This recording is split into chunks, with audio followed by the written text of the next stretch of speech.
Welcome back, everyone. This is Dave from Corman Productions here for another rewatch video of Quantum Leap, Season 3, Episode 4, One Strobe Over the Line. The episode's description reads as follows.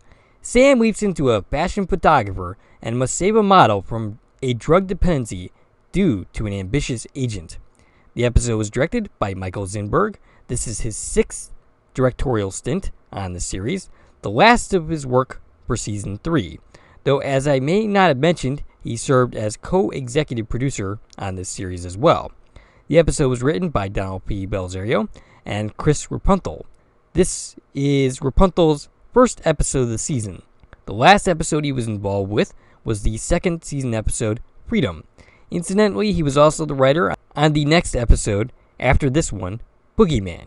He is also credited with being as a producer on this series. This is the weakest episode so far in what is an excellent season of Quantum Leap.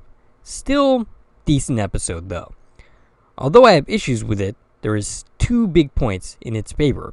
The first is the undeniable chemistry between Scott Bakula and guest star Majori Monaghan, who plays Edie in this episode. Monaghan has 24 acting credits, including 7 appearances in Babylon 5, an episode of Star Trek Voyager, the first season episode Heroes and Demons, playing a holographic love interest for the Doctor, and a Harrison Ford movie titled Regarding Henry.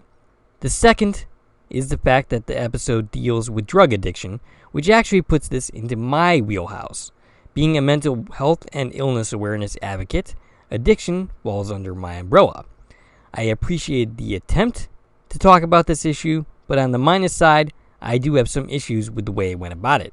Granted, this is not an easy topic to deal with in an hour-long program, especially since we aren't going to see any of these characters again after this episode. AlicePlace.com points out there is a bit of a continuity timeline issue in this episode. Based on how this episode goes, June 15th, 1965, according to them, should take place on a Thursday. But they consulted a perpetual calendar which tells you the exact date that a past date fell on, and in reality, that day was actually a Tuesday. According to this writer, that means 2 days are not accounted for during the course of this episode. Sam leaps in and finds himself face to face with a lion while taking pictures. The lion roars, and Sam ends up falling over. The cold open isn't done horribly well. I'm not a fan of the music choice, the acting, nor the repetition of the lion roaring and Sam falling over. Oh boy! When we come back, Sam isn't any less klutzy. He checks himself out in the mirror and is called out by Helen, who calls his self-obsession boring. Sam starts to say something in response and just ends up falling over all over again. Helen is played by Susan Anton, who has 46 acting credits, including a 13-episode stint on Baywatch, the movie Sharknado, and an episode of Law & Order Special Victims Unit. She is still acting to this day and has 3 producing credits. The handling of her character in this episode isn't great. Byron, played by Christopher Tabori, thinks Edie isn't working out. Helen defends Edie, but then goes to Eddie and tells her she is on the verge of being replaced. She gives Edie some unidentified pills to help Edie get over whatever her issue is. Edie doesn't want to take them because she doesn't eat or sleep when she's on them, but Helen insists. Right off the bat, I would restructure this. I would have the roles reversed here. Judging on events later in this episode, Edie is already an addict. I would have Edie ask for the pills while Helen is more resistant, but ultimately giving in because she's an enabler.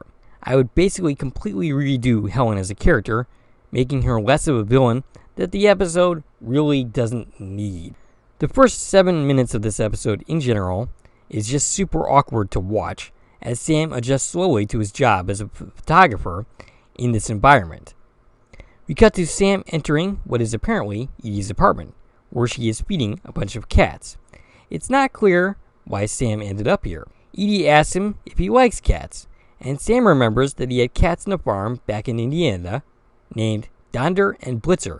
Cute. Edie is surprised by this information because she was under the impression that he grew up in Queens. Oh, but what Sam actually meant to say is he would have those cats when he visited his cousin. Yeah, okay, that's a good cover, sure. The chemistry between Edie and Sam here is evident from the start, and is definitely a saving grace of the episode. They both have farming in their background, which is what they end up bonding over. Edie reveals that she doesn't want to be a model forever. She's just currently doing it to help out her father. Maybe she'll go back to school to become a veterinarian. She tells the story of how she found the cat Wooster and basically adopted him. Sam lets out a lucky guy, and when he realizes what he said, he tries to backtrack, but he doesn't succeed in his efforts. The cat is out of the bag. I know. Hardy har har.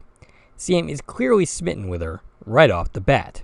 Sam ends up leaving, but doesn't know where his home is, so he just goes back to the studio, where Al is admiring a picture of an attractive woman on the wall. Hey Al, take a picture, it'll last longer. Oh wait. Al is appearing at the 12-minute and 22-second mark. Al tells Sam he has leaped into Carl, a high-end fashion photographer who shot for some big magazines, including Vogue. Sam comments that they are going to want to shoot him after they see his photographs. Al tells him to relax. Fashion photography is mostly attitude. All he has to do is act important. Sam is here to save Edie, who in 3.5 days is going to overdose on a combination of pills and alcohol. According to alsplace.com, this estimate should be 5.5 days. We cut to Sam trying to do his job, with Al around to help him out. Figures Al would be around so much when Sam is dealing with beautiful women. Eventually, Sam gets into it, while Edie is clearly starting to struggle. Al suggests a break. Helen takes the opportunity to give a reluctant Edie more pills. As I've already said, this should be the other way around. It kind of seems like the writers want us to like Edie and didn't want to give her culpability for her drug addiction, so they wrote Helen as a villain to make her the responsible party. Sam learns that he's going out to dinner with the clients, and he is not thrilled, something Edie picks up on. But Sam tells her it won't be a total loss as long as she is there. Aww, Sam is in love. She responds with a smile and says, well, fiddle-dee-dee. I had no idea what that meant. I got 2 different definitions for that expression when I looked it up on Google. The first was an expression for scorn or impatience, which doesn't seem to fit the moment. The other is something you say when someone says something that you think is nonsense or utter foolishness. That also doesn't seem to fit, so I still don't quite get it. After Sam does some work, we cut to dinner, where Al is guiding him through one of Carl's stories, which seems to be working. Sam suggests that Edie eat something, but she snaps at him. Al points out that a lot of people who use amphetamines lose their appetite and they get irritable. Helen excuses herself and wants Carl to come talk with her, which apparently is to have a makeout session that Sam isn't too thrilled with, because he's in love with Edie, and he wants to kissing her, making out in trees while creating babies in baby carriages. Helen wants to know why he didn't call. I don't know.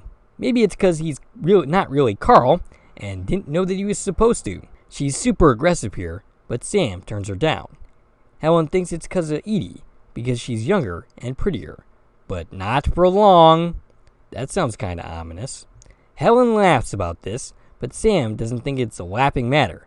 Drugs are no laughing matter. But Carl apparently indulged in his day. So this is a bit hypocritical coming out of his mouth. This is where the Helen character really goes off the rails for me in a way that doesn't make sense. As she suggests she'll either turn off the spigot of drugs if Carl doesn't give her up, or maybe she will just have her take one too many, if you catch my drift. Helen's motives turn into petty jealousy, which, 2 things about that. 1, Edie is her client, and Helen is on the verge of bankruptcy. Turning against her to the point of suggesting she will try and kill her doesn't make a whole lot of sense. 2, this is not what happened in the original timeline. I doubt Carl was as smitten with Edie as Sam is, and in all probability did not turn Ellen down, as Sam does here. Sam eventually takes Edie home, and Ellen is acting like a crazy, jealous person at this point.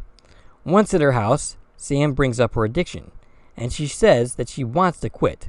2 days ago, she flushed all the pills down the toilet, But when she wakes up in the morning, she is tired. So she tells herself she'll take 1 or 2, just to get through the day. But then it's 3 or 4, and then she needs something to help her go to sleep. This scene and the next couple are done really well, showing the mindset of an addict and the slow degrees and justification it takes to end up one. Sam gives her a hug and tells her that Helen is no friend of her. Helen cares about the job and not Edie. Edie insists she needs the job, but Sam says she can do it without the pills. Sam will help her, but only if she really wants to beat this thing. And she says that she does. The next couple of scenes is of Edie as she goes through withdrawal, as Sam hangs out in her apartment. And these scenes are done really effectively. We learn through Al that Ellen had another model that also ended up having a drug addiction, probably thanks to Ellen, and that she eventually ended up leaving and joining another agency. Edie is going from being hot to cold. Eventually, Sam and Edie end up struggling over pills in the apartment in a scary scene that's really, really effective. Sam and Edie end up kissing. Well, it's about time. We all saw that coming. But Sam ends up turning her down. He doesn't want to take advantage of her in her vulnerable state. But clearly, a big part of him wants to keep going. Edie ends up sleeping through Sunday, and we are back on set on Monday. On set, Edie is still irritable and is calling for some coffee because she is struggling. Sam ends up sending a lackey to get it, but Al insists that it not be in a styrofoam cup because it takes 1 billion years to break down. Helen tries to manipulate her into taking more pills. Sam comes with some coffee, and Helen ends up slipping pills into her coffee. Edie, clearly under the influence, starts to irritate the lion that they are shooting with, which seems to worry Sam. But Helen aggressively takes the camera out of Sam's hands to take the pictures herself. The lion starts to chase Edie, and mid-chase, Edie collapses. Al ends up yelling for Sam that the overdose is happening now. Someone must have slipped something into her coffee. Gee, I wonder who that was. Sam gets the lion under control. Sam attends to Edie while the rest of the crew and clients run to see how she's doing. Sam yells at Helen, asking, rather demanding to know, if she slipped something into Edie's drink, and what that might be. Because if she dies, that's murder, and he'll do whatever he can to make that stick. Eventually, Ellen ends up telling him exactly what she ends up giving to her. And apparently, according to Al, she was given uppers and downers. Admittedly, I'm not an expert on this, but why does Helen give her downers if her intent was to make Helen lively and awake to get through the shoot? Unless Helen was intentionally trying to make something bad happen, which given the way she's been acting, is kind of likely. Still doesn't make any sense. The nearest hospital, according to Al, is 30 miles away, so Sam gets Edie up and makes her take a walk to get her heart pumping. He talks to Al, who gives him an update on the likelihood of Edie's survival, which Edie, even in her less than conscious state, realizes and is curious about. Sam ends up referring to Al as his dog, which Al takes hilarious offense to, but Sam makes up for it by saying he's the best. Eventually, after walking around and keeping her talking, it's enough to increase Edie's survival to highly probable. Cut to Helen pleading her case for getting better women than Edie, them knowing what she's done. And one by one, they walk away from her as she rants. The last to leave is Sam. Actually, technically, the last to leave is Al, who I expected to also walk in some random direction like everybody else, but he just uses the hand link to leave. We cut to Edie, fully recovered, apparently giving up on the modeling gig and instead going home to Indiana. Edie asks about his cousin and his name, because if she ever runs into him, she will say hello. Well, that ought to be interesting. Sam tells her that his cousin, Sam Beckett. As she gets into an elevator to leave, she ends up asking about the night where they almost slept together. She asks why he didn't go through with it. Sam reveals that he wanted to. They share a kiss, and she says goodbye. Al tells him that she's going to be just fine. Sam says he already knows, and wistfully says it's because she is going home. And Sam weeps. And that, ladies and gentlemen, is the episode. Some good stuff here, mixed in with some stuff that doesn't quite work. Drug addiction is a difficult topic to tackle, especially when you're doing it within the format of this show. The episode whiffs a bit at times when attempting to do this, but also does some good work in other areas. The chemistry between Bakula and Monaghan is what really carries the episode. All in all, while I find this episode enjoyable, I have to admit that it falls into okayish territory. If you like this video and want to support the channel, there are a number of ways to do so. You can follow me on Twitter at Core Productions. You can join my Corman Productions Facebook page. You can buy something from the Corman Productions store on Zazzle. You can buy me a copy, which is a new way to support content creators such as myself. And of course, you can like, share, and comment on this video, as well as subscribing to my channel. This is Dave from Corman Productions, signing off.